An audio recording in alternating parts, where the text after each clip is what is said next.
नमस्कार. कोणतेही ग्रामर पाठांतर न करता नैसर्गिक पद्धतीने इंग्रजी बोलायला शिकवणाऱ्या ई गुरु यूट्यूब चॅनलवर तुमचं स्वागत आहे. चॅनलवर पहिल्यांदाच आला असाल तर कोणतेही ग्रामर पाठांतर न करता नैसर्गिक पद्धतीने इंग्रजी बोलणं कसं सहज सोपं आहे हे समजून घेण्यासाठी डिस्क्रिप्शनमध्ये दिलेल्या इंट्रोडक्शन व्हिडिओची लिंक पहा किंवा वरील आय बटनवर क्लिक करा. आणि असे व्हिडिओ बनवायला खूप मेहनत लागते. त्यामुळे या व्हिडिओमधून तुम्ही थोडं जरी काही शिकला असाल तर ई गुरु चॅनलला सबस्क्राईब करा आणि व्हिडिओला लाईक करा. आज आपण इंग्रजीमधील अल्फाबेट्स म्हणजे ज्याला तुम्ही ABCD म्हणता अशी इंग्रजी लेटर्स शिकणार आहोत. जशी मराठीमध्ये एकूण 59 अक्षरं असतात ज्यांना तुम्ही मुळाक्षरे म्हणता, तशीच इंग्रजीमध्ये एकूण 26 लेटर्स असतात आणि त्यांना आपण अल्फाबेट्स म्हणतो. म्हणजे तुलनात्मकदृष्ट्या विचार केला तर इंग्रजी भाषा ही मराठी भाषेपेक्षा खूपच सोपी आहे, कारण इंग्रजीमधील अल्फाबेट्सची संख्या ही मराठीमधील मुळाक्षरांपेक्षा तब्बल 33 ने कमी आहे. इंग्रजी अल्फाबेट्स ही 2 भागात विभागली आहेत. पहिला म्हणजे वोवेल्स ज्याला आपण मराठीमध्ये स्वर म्हणतो आणि दुसरा म्हणजे कॉन्सोनंट ज्याला आपण मराठीमध्ये व्यंजन असे म्हणतो. संपूर्ण 26 अक्षरांच्या अल्फाबेट्समध्ये एकूण 5 वोवेल्स आहेत तर उरलेली 21 ही कॉन्सोनंट आहेत. हे लक्षात ठेवण्यासाठी तुम्ही 5 वोवेल्स म्हणजे हाताचा पंजा आणि 21 कॉन्सोनंट म्हणजे 21 मोदक या लॉजिकचा वापर करू शकता.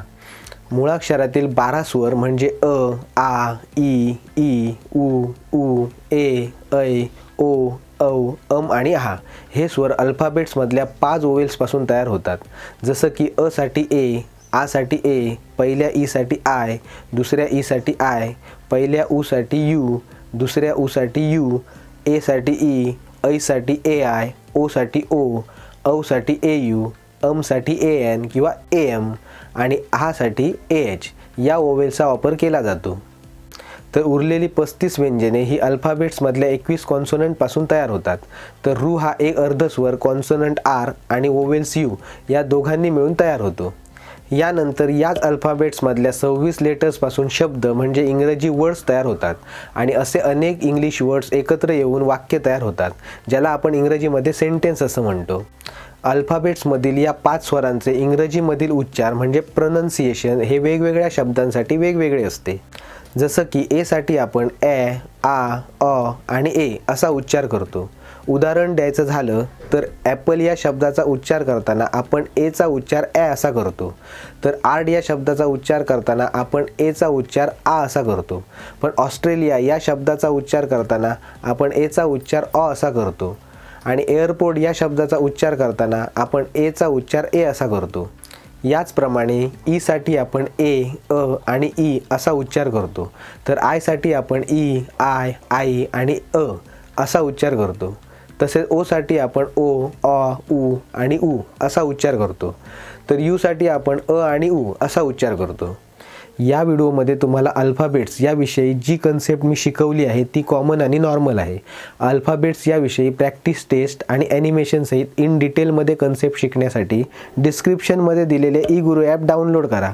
तसेच तुम्हाला इंग्रजीच्या कोणत्याही इतर विषयांवर व्हिडिओ हवा असल्यास कमेंट बॉक्समध्ये कमेंट करा. आता तुमच्यासाठी एक प्रश्न आहे की what is the number of vowels and consonant in English alphabets म्हणजे इंग्रजीमध्ये अल्फाबेट्समध्ये वोवेल्स आणि कॉन्सोनंटची संख्या किती आहे. आणि तुमचे ऑप्शन्स आहेत ए 6 वोवेल्स आणि 21 कॉन्सोनंट, बी 5 वोवेल्स आणि 21 कॉन्सोनंट, सी 21 वोवेल्स आणि 5 कॉन्सोनंट, डी 21 वोवेल्स आणि 6 कॉन्सोनंट्स. या प्रश्नाचे उत्तर तुम्ही कमेंट बॉक्समध्ये लिहा. त्यामुळे तुम्हाला येणारे उत्तर हे बरोबर आहे की नाही हे समजेल.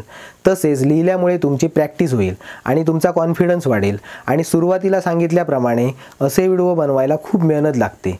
त्यामुळे या व्हिडिओमधून तुम्ही थोडं जरी काही शिकला असाल तर ई गुरु चॅनलला सबस्क्राईब करा आणि व्हिडिओला लाईक करा.